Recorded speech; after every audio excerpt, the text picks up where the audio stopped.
Hello, everyone, and welcome back to our lectures on the Exalted Treatise. We continue our exploration of the really lengthy third section on actions, thoughts, and words that we should avoid. So we'll start with these two sentences here, and interestingly, there is a connection between these two sentences, even though at first glance they seem somewhat unrelated. So what's the connection? Well, the first sentence is about food, which should be nourishing, nurturing. And usually when we buy our food or we're given or we're offered food, we don't think of it as being harmful. Similarly, in the second sentence, it's about teachings or guidance that someone gives us. And oftentimes we would expect this to be beneficial, that it would help us in some way. The problem here is that these two sentences tell us that it's a misdeed when it isn't. So food that should be nourishing is in fact harmful. Teachings or guidance that should be beneficial are in fact misleading. And that is the misdeed. So we'll look at the very first sentence. It's about feeding others spoiled food. I don't know about you, but oftentimes I find that there's been food in my fridge that I've kept there for too long. Sometimes it's past the expiry date. But if you're like me, you don't want to waste food, because of environmental reasons, etc. And if it passes the smell and taste test, I generally try to eat all the food in my fridge. Now, that is my personal choice as to what I put in my own mouth. When it comes to cooking for others, we have to abide by the highest standards. And so this is what this line is about, that we're feeding others food that is spoiled. Okay, now, this spoiled food is not necessarily something that you can see, right? It's not like an orange that's got mold on it. It's food that has been somewhat processed. Now, what I have here is, fried rice on the right and on the left, some curry.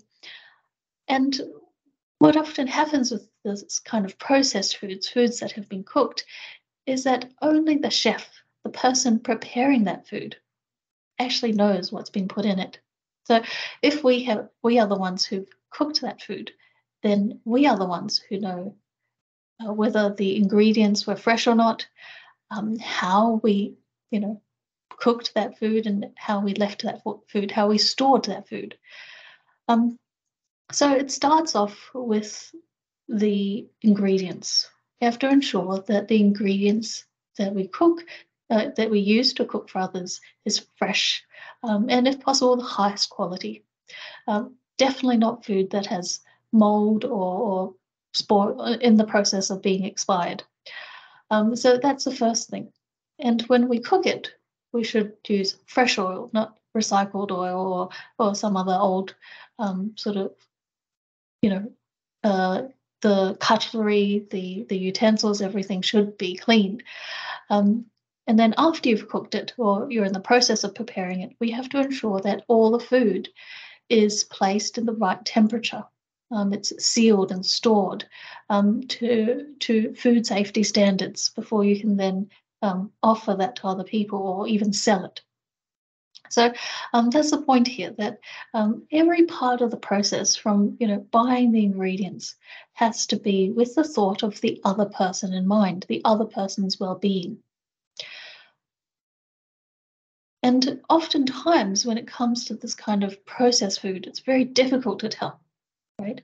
I don't know if you've heard of this before, but people often tell me, when you go to a restaurant, don't order fried rice, because oftentimes fried rice, the vegetables, as you can see in this particular photo, are chopped to very fine pieces, and you don't know where those pieces came from. That obviously the whole vegetable may not be fully fresh. So, and similarly with other foods like the curries here, if it's highly seasoned, if it's been blended, it's also difficult to tell what the original ingredients tasted like. So, this is food that has been processed, and as the cook, as the chef, we have to ensure that every part of that process of preparation is up to food safety standards. The problem then is, and this is the misdeed, it is when we prioritize profit, or we try to think of buying cheaper things, and we try to maximize the food that we're cooking. We prioritize our own self-interest and our own profits over and above that of someone else's well-being. And this is very serious because we don't know. Oftentimes, people are of different constitutions. Even if they look healthy, they may in fact have certain sensitivities. Now, we're not talking about food allergies, because clearly, before you cook something for someone, you should try to understand whether they have an allergy. This is just generally talking about their immune system. If there are some bacteria or bugs because of the food that you've prepared, the person who's eaten that food may get food poisoning. And it's not as simple as just having an upset tummy and a bit of vomiting and diarrhea. It could be something much more serious. People can be hospitalized for food poisoning, and in very serious cases get sepsis and even pass away. So you never know. Some people can be very sensitive. And that's the point, that when we are providing food for others, when we're cooking for someone else, we have to cook to the highest standards, because we don't know the constitution of that other person.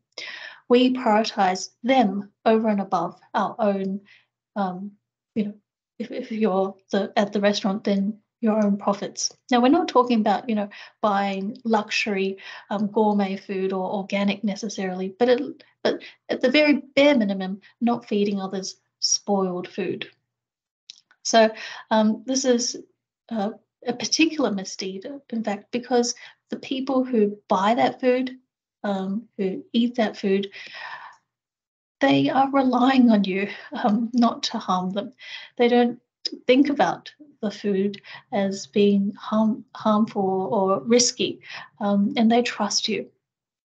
So whether or not you're selling this food or you're providing, cooking someone a meal, you should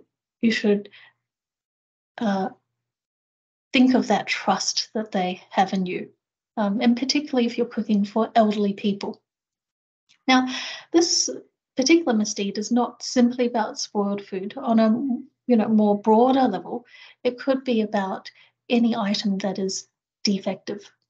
And defective in the sense that it could be harmful. So, very simple example: a used car, secondhand car. What if the airbags don't work? What happens if there's some mechanical defect? You can't really see it on the surface. The car looks very brand new and shiny, but the person who's selling it knows, and that is, that could not, it's not only harmful for the driver, but also even the passengers and other road users. So that becomes a very serious problem. So this spoiled food is not just food, but it could be sort of generalized to anything that you don't want and you want to, that is defective. But ultimately, the intention here is obviously that of greed, taking advantage of someone, and thinking about profit over the interests of the other person. And this is somewhat related to the next line, this line about misleading people with heresy. So the key word is heresy, isn't it? And that's why I've sort of broken down the Chinese term. This heresy would mean deviant practices or teachings. But your next question would be, well, what do you mean by deviant? And if you break down the Chinese characters, on the left, the first character means left-hand side, so left. And then the second character is pronounced in Chinese as Dao, often translated into English as the way with a capital W. And it's a proper noun, it's capital W, because it's a very important philosophical concept in the Chinese traditions, whether it be Taoism, Confucianism, or even Buddhism. And the way is not just any way or any path, but it is the workings, the cosmic order, so to speak. It's another name for the ultimate reality. This ultimate reality is the underlying substance or essence of everything in this world. And in humans, this underlying essence is called our self-nature or our innate nature. But the human innate nature is actually, from the Chinese thought tradition's perspective, the same as the underlying substance of everything else. So this is in philosophy called a monism, the idea that this underlying substance is the same, this ultimate reality. So for most of the Chinese philosophies, trying to understand this ultimate reality is the greater goal. What is it, and how can we harness it for our everyday lives? Well, I'd like to use the very famous words of the sixth patriarch of Zen Buddhism, who spoke these words when he became enlightened. And he describes this idea of the self-nature. So he says that who would have thought that the self-nature, the innate human nature, is innately pure. It is originally does not arise or cease. There's no becoming or going, and it's innately complete, replete with everything. It's originally unmoved and still, but yet can give rise to all phenomena. So the myriad phenomena that we see, including our own emotions, thoughts, but also the physical phenomena, not only of ourselves, but the world around us. So you can see that trying to understand or realize, rather, this self-nature has so much potential for how it is that we can understand ourselves and the world around us. Ultimately, this is not something that's abstract or theoretical, but how we can improve our lives, how we relate to others, and how it is that we can get along with others harmoniously. So realizing and understanding the self-nature helps us to flourish, but also helps others and the world around us to flourish. So you can see why, for many people, this is a great goal in their study and in their cultivation. So getting back to the idea of this misleading people with heresy is sort of, why is it deviant? It's deviant when it takes us away from that goal of fully understanding and achieving this realization of the ultimate reality. So that's why it's deviant. It could be sort of practices, cultivation practices, or it could be doctrines or teachings. And it's very harmful because the person who is espousing these, they could be very charismatic, they could have a large number of followers, and many people may be drawn to their ideas.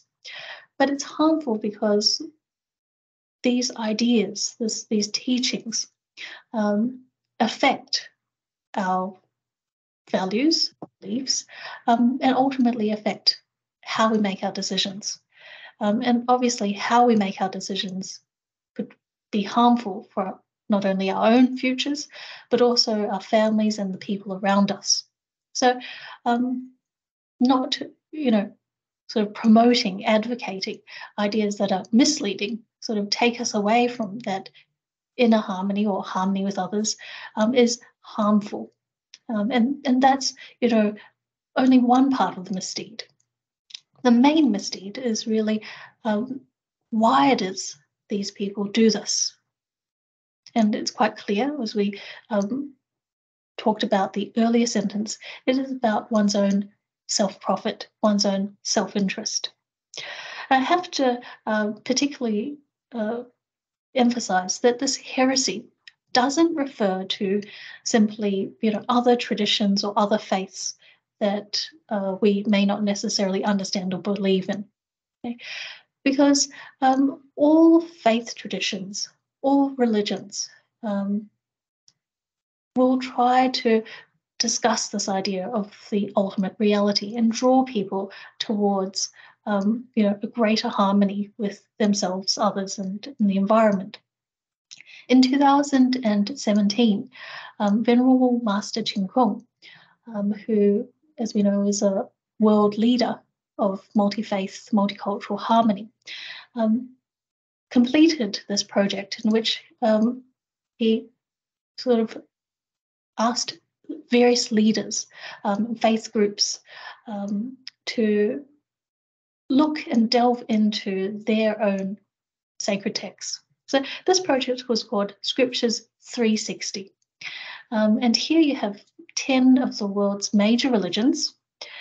And these were the various groups that Venerable Master responded to this great project.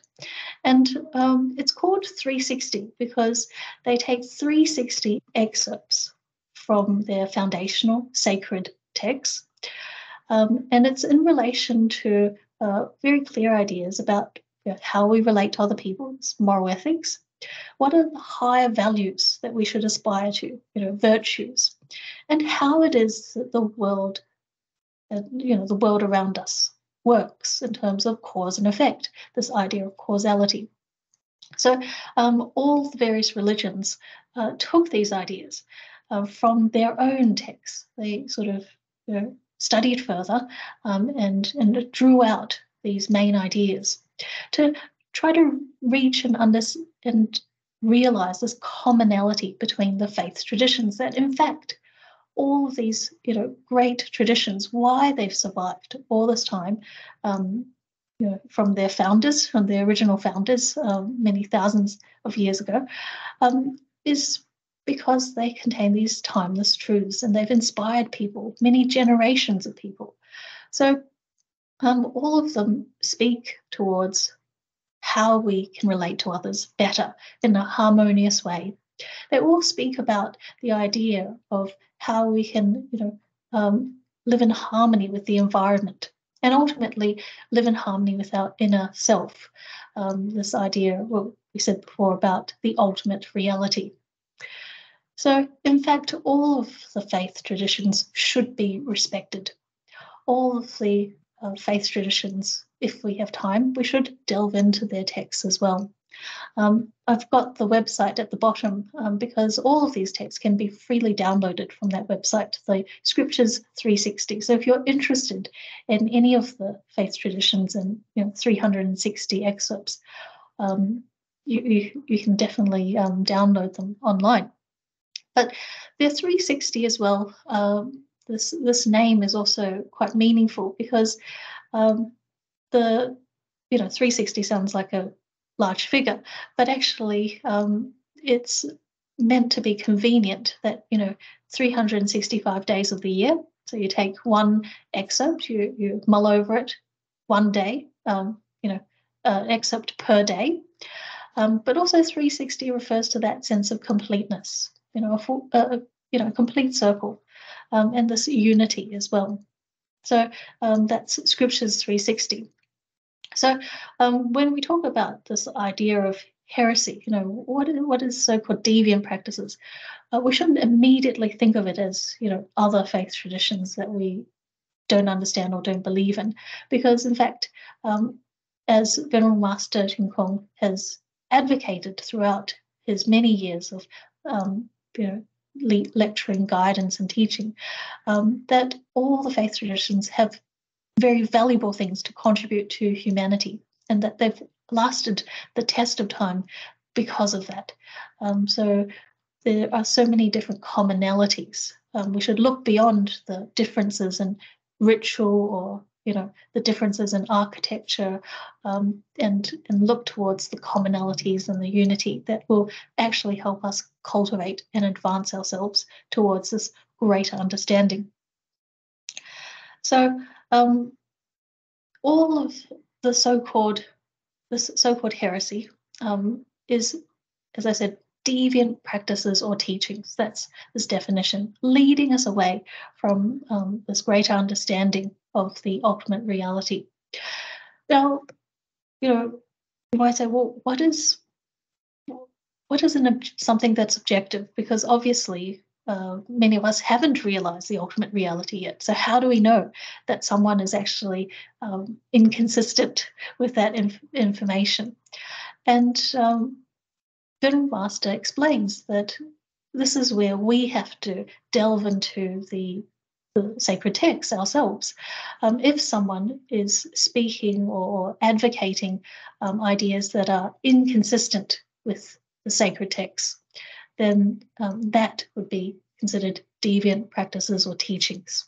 So from the Taoist perspective, if what they're advocating is quite different, it's not found in the Exalted Treatise, the Taoist canon, then that person, even if they pretend or they say that they are a Taoist master, then that would be considered this idea of a deviant practice or teaching. From the perspective of Buddhism, it'd be their teachings should be consistent with the sutras or scriptures. And oftentimes, Venerable Master says that oftentimes it's people who profess to be from the same school. Right? So whether you're talking about Christianity or any of the faith traditions, there may be several schools within that one tradition.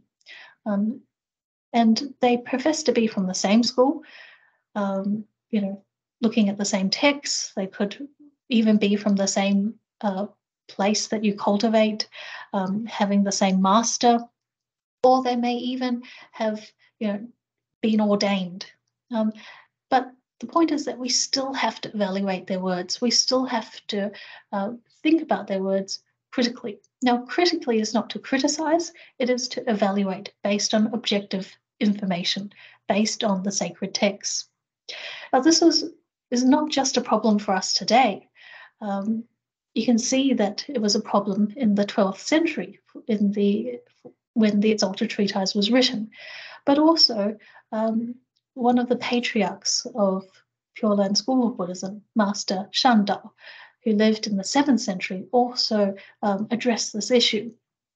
He states in one of his commentaries to the scriptures that even if the Buddha or the Bodhisattva or someone who looked like Amitabha Buddha was to, come up to you and talk to you and try to convince you with their teachings, if their ideas were inconsistent with the sutras, then they should not be believed. So this was something that was, even a problem at that time. And, even if you think about modern society, there are many people who claim to be have special powers, claim to be some sort of deity or reincarnation, of Bodhisattva or a Buddha. And according to, the text, someone who claims to be a Buddha or a Bodhisattva, who reveals their identity, this person should enter nirvana, should leave this human realm, pass on to the next realm, rather than staying in this world and enjoying the fame and fortune that comes with, professing to be this higher being. If they say that they are a higher being, then they shouldn't stay in this world to enjoy this fame or fortune. So that's something that we have to be very wary of. If someone claims to be some sort of reincarnation, and it's not just about what they say or how they appear or how many followers they have. We have to particularly be clear about their intentions. Read between the lines of what they're saying.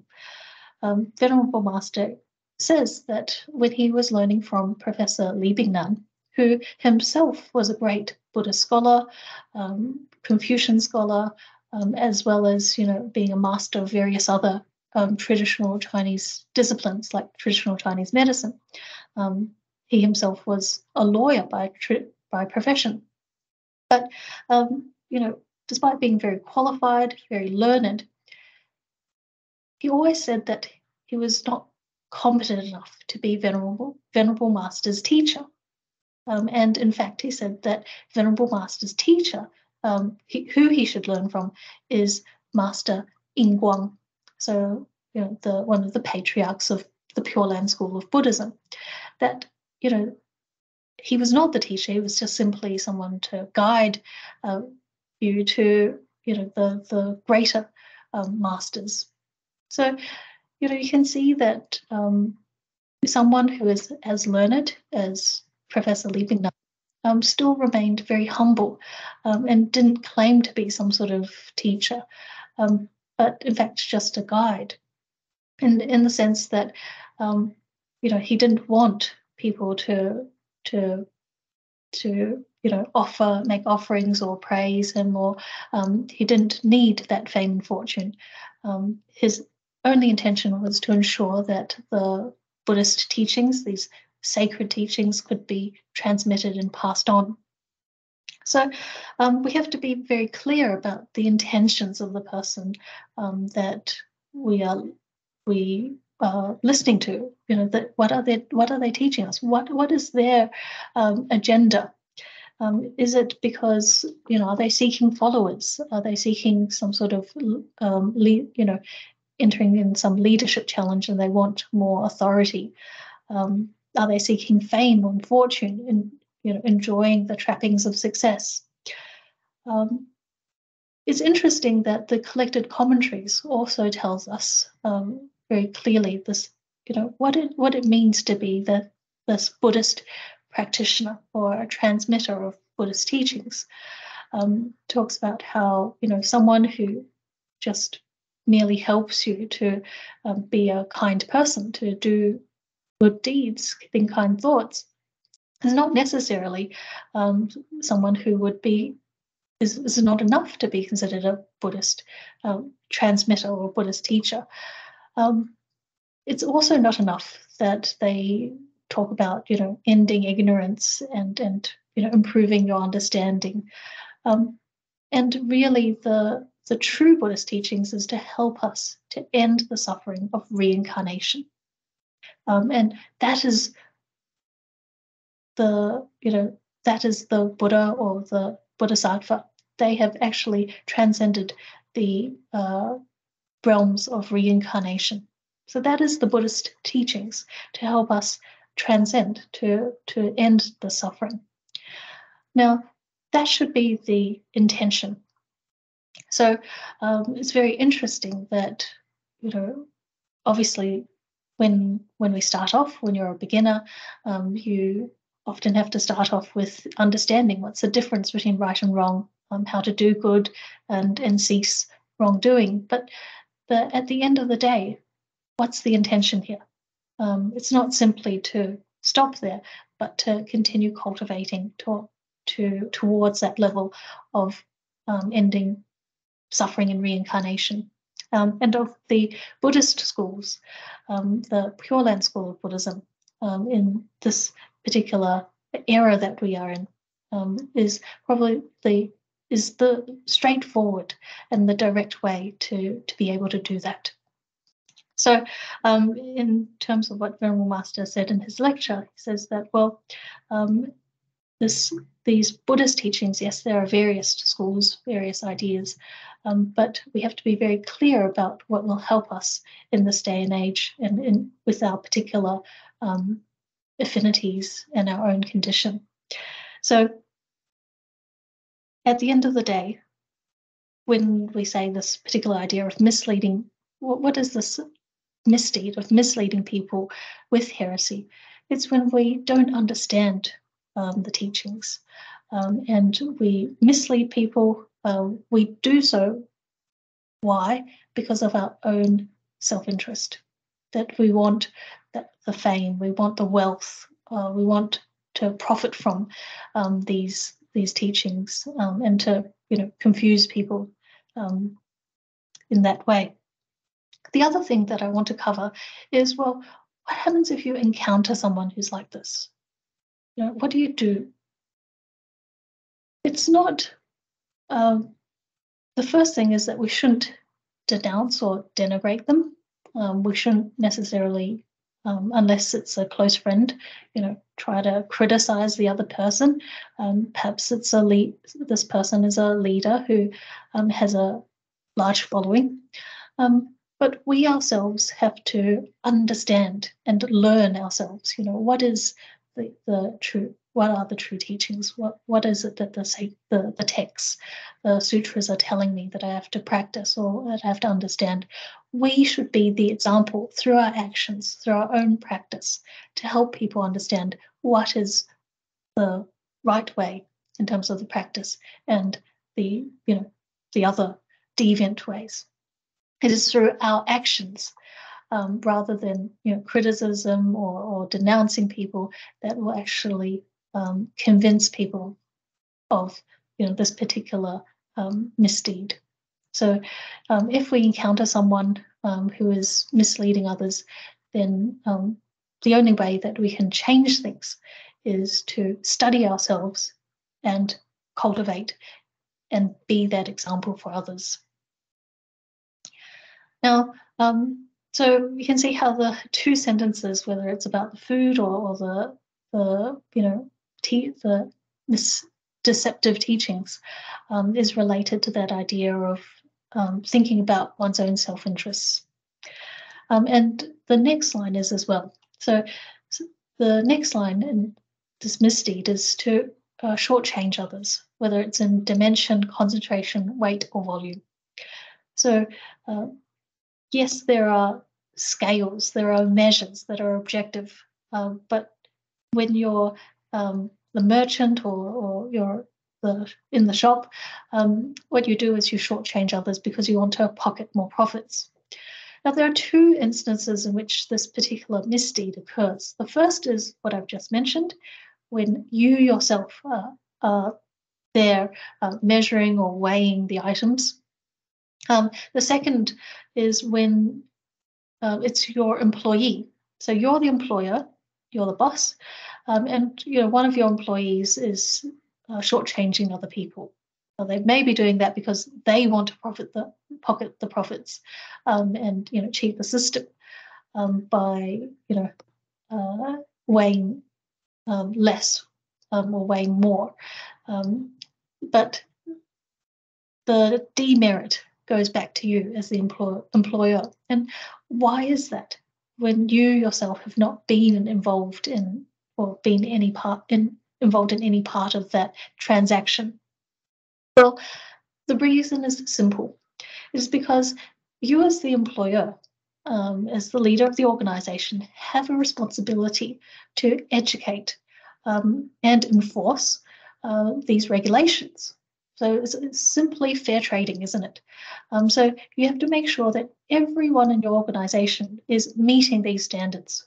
Then there are checks and measures in place that their behavior, their conduct is according with these standards. Otherwise, they should lose their job rather than cheat your customers. So as the employer, you have that responsibility. And if you don't fulfill that responsibility, then the demerit actually is yours as well as the person who's undertaking this short measuring. So that's the two instances. You could be the person involved in the transaction, the one who's intentionally shortchanging others, or you could be the leader of that organization and not sort of educating and not adequately managing your employees such that they are involved in these corrupt practices. There's a good story that I'd like to share with you in relation to this, and it involves a set of scales. Okay, so the story is about a very wealthy merchant, businessman, and he's very wealthy because of the grocery stores that he's owned throughout his life. And what happens is that this is at the end of his life now. He's about to pass away. Calls his son over, and he says he hands his son these scales. It's made out of ebony, very precious looking. And he says to his son, "This, my son, is the secret of my success." His son is quite surprised. What could his dad possibly need? It's just a bunch of scales. It's a set of scales. And so his father explains, well, this is not just an ordinary set of scales. Inside, there's some mercury. So as we know, mercury is liquid, right, room temperature. So this is very special because when we're selling something to someone else, what happens is that the mercury will flow towards the back of the scales, right? And the person will, it looks like it's heavier, but it's actually, let's say, it looks like it's 1 kilo, but it's only 900 and something grams. So you're shortchanging the customer. They're paying for 1 kilo, but they're not getting 1 kilo. Now, when our suppliers come and they're putting stuff into this set of scales, the mercury flows in the other direction. So they are actually putting in 1.2 kilos, but it's just reading as 1 kilo. So we pay less. So through these scales, he was not only shortchanging his customers, he was also shortchanging the suppliers. And he said, well, this is the secret of my success. So look after this well. I've passed on this secret, and now you know. And the son was completely shocked because he's never heard of this before. And I guess his father is in a bit of a precarious state. So he wants to sort of criticize or to say, this can't be right. But he ultimately doesn't say anything. And his father shortly after passes away. First thing that his son does is actually throw this set of scales in the fire and destroys it. He makes up his mind. He's not going to continue these unscrupulous, underhanded methods using this fake scales. So he gets rid of it. He gets rid of the evidence, basically, and he's not going to do it anymore. Which is, is a good deed. He wants to do business with ethics. But ultimately, what happens is shortly after, his 2 sons pass away. They're only young. And you can imagine losing 1 child is already heartbreaking, let alone losing 2, your only 2 children. And he is completely grief-stricken. He really doesn't know what he's done. And, it seems this particular unfortunate event seems to have occurred in such close succession to his throwing the scales in the fire that seems to relate them. And he thinks to himself, clearly what I've done is what needed to be done, but why is it that I've encountered such great misfortune? My whole family is ruined. And he doesn't understand. But what happens that night is he has this dream. He dreams of a magistrate, a person that looks like a judge, who's sitting in front of him, and it says to him that, look, what your father did was wrong. But your father had accumulated so much merit in his past that he didn't feel the consequences of his wrong actions. And in fact, he became very wealthy and successful because of his good deeds. And it was unrelated to the scales, these fake scales. And your father was quite successful that he didn't experience these, consequences in his lifetime. You can imagine the consequences. He could have, been fined, penalized, gone to jail for these unethical practices, but he didn't. And the judge explains that that's because of the accumulated merits from his past, such that he could enjoy this great good fortune. But this would not have passed on to his family. So all of the wealth that he had accumulated, his family would have inherited it, but his family, so the son and his grandchildren, did not accumulate so much good fortune such that they could enjoy this. And so the judge said that these two sons were in fact spirits that reincarnated in your family as the grandsons. And what would have happened is that they would have grown up and wasted away the family fortune, with gambling, racking up debts, etc. And they were, came to your family just to, ruin your family, squander the family's wealth. And after they squandered the entire family's property, your house would have caught on fire, and that would have completely, depleted all of your family's funds. You would not have been able to enjoy any of your father's wealth. So the judge explains that, in fact, because of your good deeds, because you destroyed the scales, you had the sincere resolve not to continue this kind of unfair trading, these two spirits have left. Okay, so that's why they passed away. And in a few years' time, you'll have another two sons. These two sons will be of great character. They will be very successful, and they will bring honor to the family. So this man wakes up, and as predicted, within the space of 3 years, he has two sons who are very intelligent. They pass the highest level of state exams. They become high-ranking officials, and because of that, bring great joy, success, and honor for their family. So, I guess the point, there are three main ideas that I want to draw out in this particular account, this historical account. The first is that cause and effect, this idea of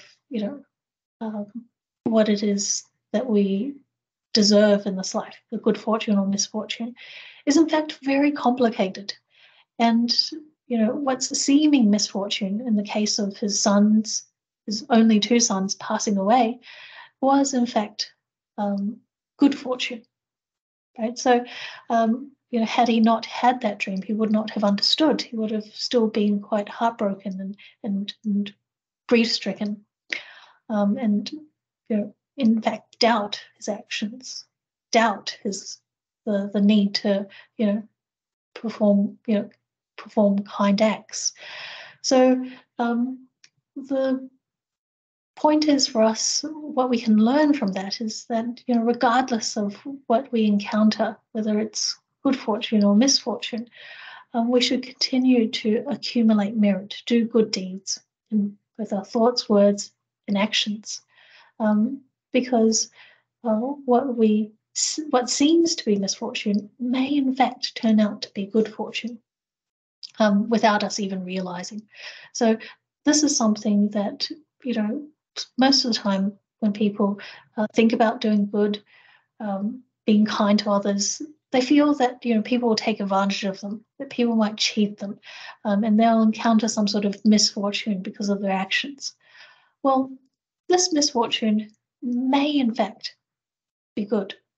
So as the story tells us, that regardless of the circumstances we encounter, we should continue in our efforts to do good, in accordance with these texts, these sacred texts. The second point I want to raise is that we can change our destiny. So this fate that this man had, his father was passing away, and his whole family's fortunes would be squandered. Well, he was able to change that with just one action, and with that sincere thought of not continuing to cheat others. Even though his father told him this secret and the fact that he'd never been caught. But there is so-called fate, something that's predestined, but the reality is that we can change that. And we see that very clearly in this particular story. And the third point is that if we were an outsider and we saw this businessman, this person's father, and we may in fact have been cheated, and we think, well, why does this person continue to be so successful? Right? Why are they not being punished? In that principle of the good are rewarded, and those who do wrong are meet misfortune or punished. So what we see in our everyday lives, particularly in society today, are people who bend the rules, but are actually very successful, very wealthy, rich, they could be millionaires, and very popular as well. Why is that? Well, if we go back to that story of the wealthy merchant who used these fake scales, we know the judge in that dream explained that the father had accumulated so much merit in his past, probably including past lives, that he could enjoy that good fortune in this life, regardless of what unethical, underhanded tactics he used. In fact, if he didn't use them, he would have achieved the same wealth, if not more. So actually, what we see, someone who's very deceptive, who is bending the rules, well, actually they are simply exhausting and using up the good fortune that they've accumulated from the past. And once that's exhausted, there are many consequences of their actions that they will have to suffer. So regardless of what someone else does,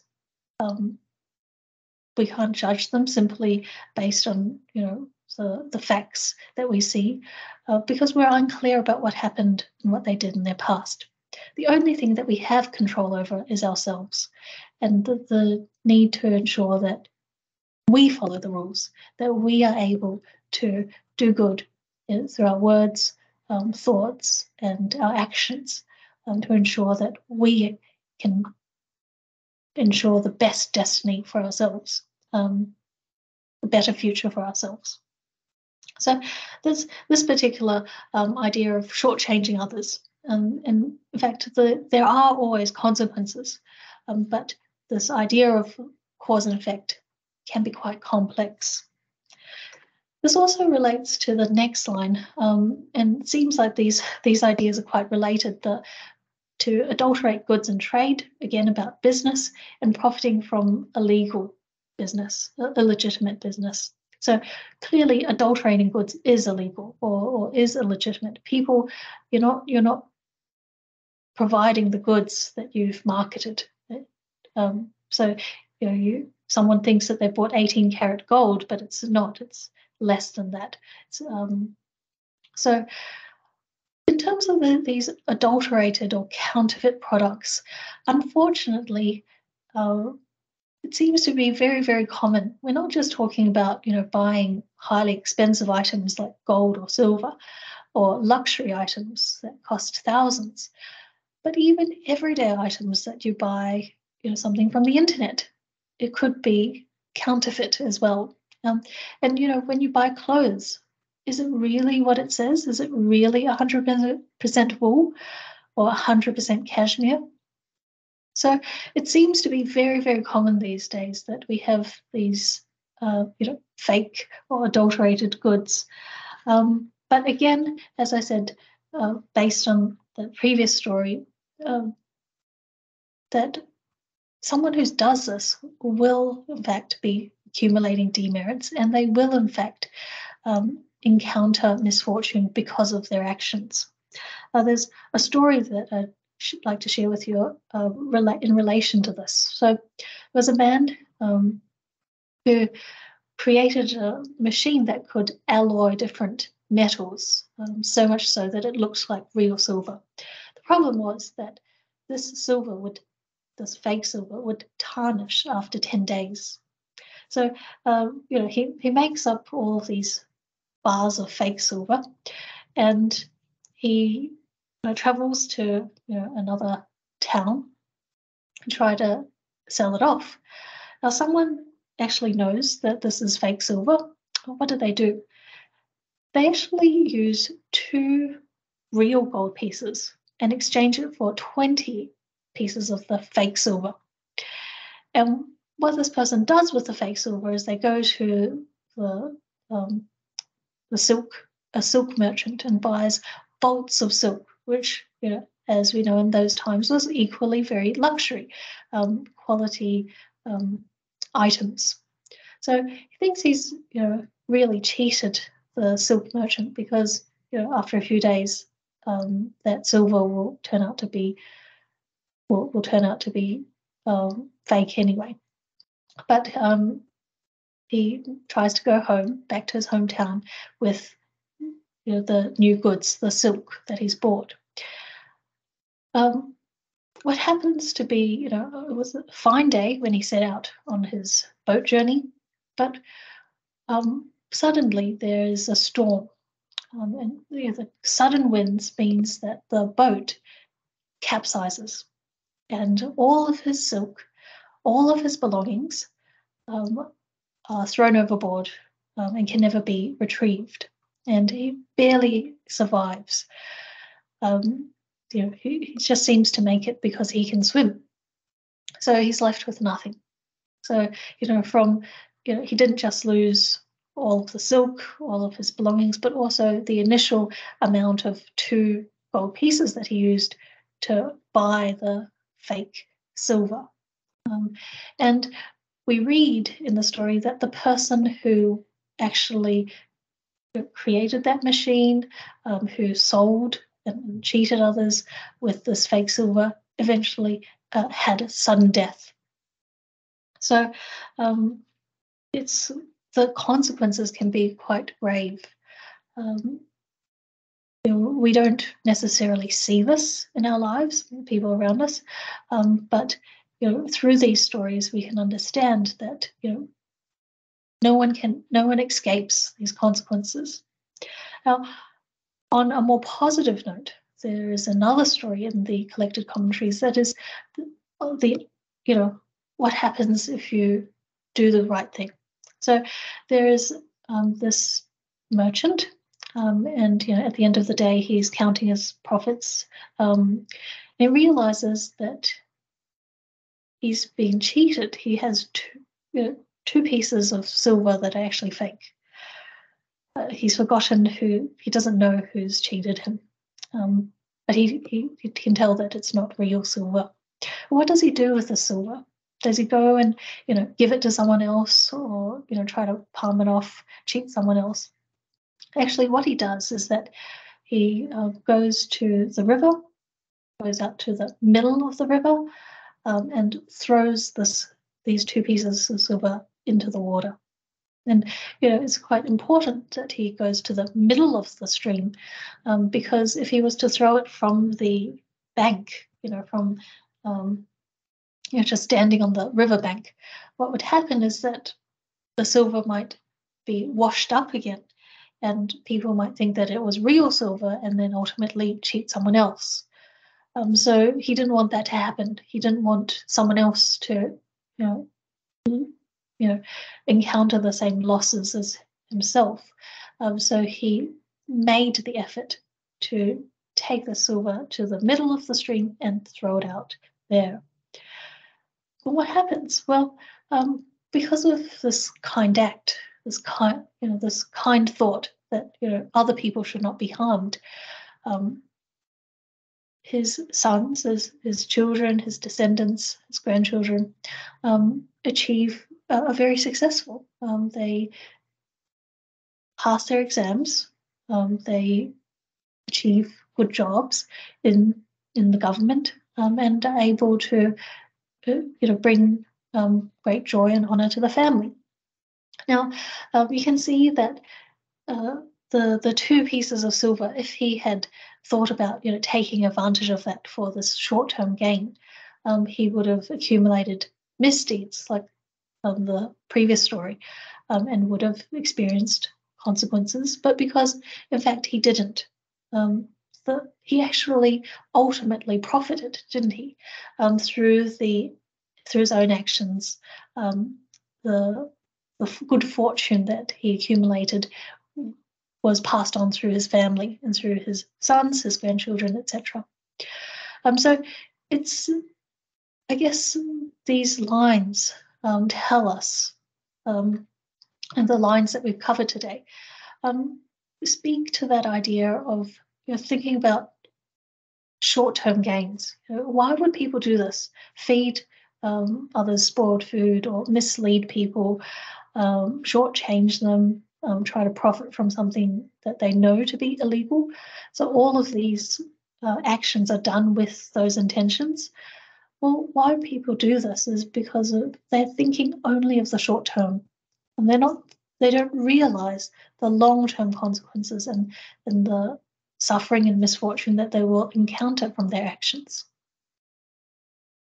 All by learning the Exalted Treatise and these kinds of texts, it tells us to think on the long term, not just simply the perhaps like the last story. We felt that the merchant might have felt that he made some losses. How could he in a short space of time overcome this loss? Would perhaps be to sell that silver, but he didn't. So sometimes it does involve making losses in the short term. It could be like the story of the son who threw away the scales. It could be that we encounter some sort of misfortune in the short term, but it's about thinking about the long term and being committed to knowing. We know these are the principles. And we are committed to cultivating, to developing, this character, accumulating our merits. And if we're committed to the long term, then we will see the consequences. We will see the good consequences of our actions over time. So I guess through these lines today, the main message is to think of the long term. Don't think of the short term. If it is, perhaps there are some losses in the short term, some misfortune that we encounter, keep pushing ahead, because there will always be better days if we are in the right direction, if we are on the right path, the way. So I'll end the discussion here today. Thank you very much for your attention and look forward to seeing you next week.